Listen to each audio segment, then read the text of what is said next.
Big story over the weekend, BET Awards, Childish Gambino performed with Jamie Foxx. It's pretty cool. But there is a little controversy kind of brewing out of the This Is America song. Did he lift the melody and musical composition from somebody else? That is the big question. It was Jace Harley. There's a song called American Pharaoh, which I listened to it. It's pretty similar.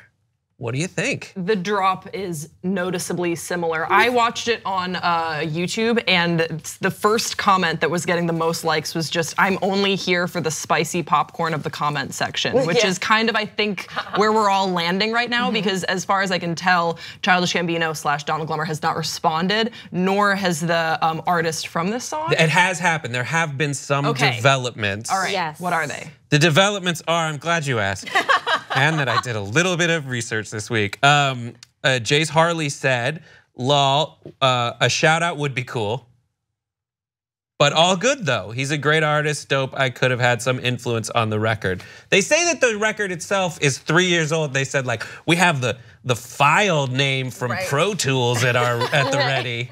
What do you guys? The internet's afire with Pro Tools talk right now. Yeah, everybody's looking at auto-save files. Right. But everybody's talking about. It was probably, I'm sure, relevant 3 years ago. And I feel like, sometimes there's stuff that happens in the zeitgeist, and that when you're working on the same theme, it's possible that you might want to use similar beats that sound like gunshots or whatever it is. Like, there were elements that I was like, oh yeah, this could be similar, but we know, being in comedy, sometimes there's a joke that we've said, and then someone else who does something similar says a similar joke, and you're like, is it stealing? Did they steal it from us? Did they hear it a million times and then?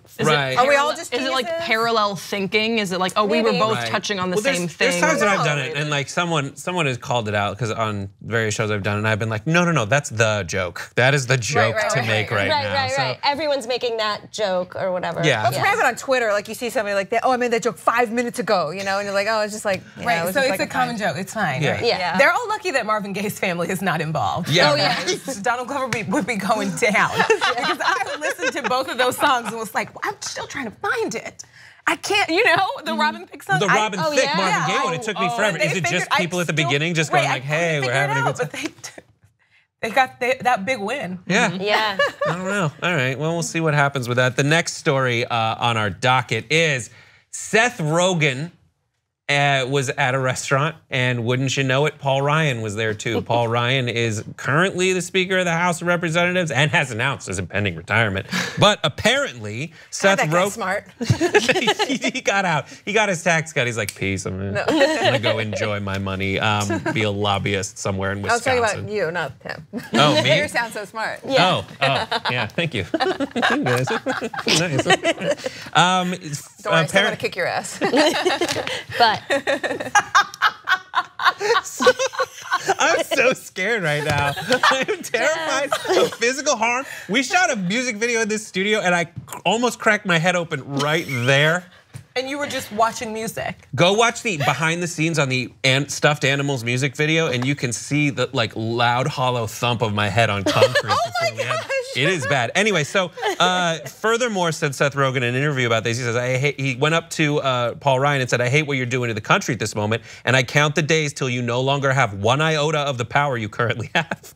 And then he added, to tell the kids, you should probably learn that if they like a movie or a song, the person who made that probably didn't like their dad that much. whoa. So rough. What I would do the same thing. You go right up to Paul Ryan? If Paul Ryan came up to me, then I would do the move I'm gonna show you later. I mean, my question is, would Paul Ryan take a picture with, like, I don't know, let's just say like a 3-year-old fan whose parents were seeking asylum and crossed into this country, but not at a port of entry? Would he take that picture? We really love your work. I mean, no.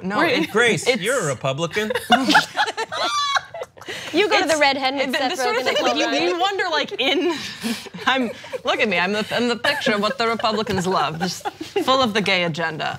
So I think that what I was like looking at, I was like, what would you do in this situation? You come across a politician that you vehemently disagree with their children, what do? My first instinct would be like, I just don't want to engage because I know I would be nasty. But if that person were to approach and be like, I'm a huge fan of your sad lesbian folk songs or whatever, then I'd be like, They're okay. really Then I might sort of, okay, well, I need to address you. I don't want to be dishonest because then I'll feel awful. Right. The kids, it makes you. I don't want to be rude to a kid because they were just born that way as Orion. You know, they didn't choose that. So maybe he doesn't want to be a campaign fodder either. You know? Yeah. Right, because if he takes that picture, that picture's going up. You know. Yeah, Pepe the Frog on his it's like. Yeah. Right, we got too one. much, Seth right? Rogen endorses. Yeah. What do you think, Kimmy? No, I agree. I think it's like we're not. I mean, we're huge celebrities now, obviously. But you know, you do think about like who you're taking a picture with sometimes because you're like, what are they gonna do with that? And like, what is it gonna end up? Well, yes, but also like, where is it gonna end up? And like, is this an endorsement for the person you're taking a picture with? It is just a picture, but you wonder like it could go both ways, I guess. Like Paul Ryan likes weed, but also like Seth Rogen endorses like, you know, Republican agenda or whatever. So. Right, I think Seth Rogen should really embrace the power he'd have if there was a photo of him with Paul Ryan. He could be like, oh, I'm the next Speaker of the House. Paul is giving me the job. Not been paying attention though. He's not the one.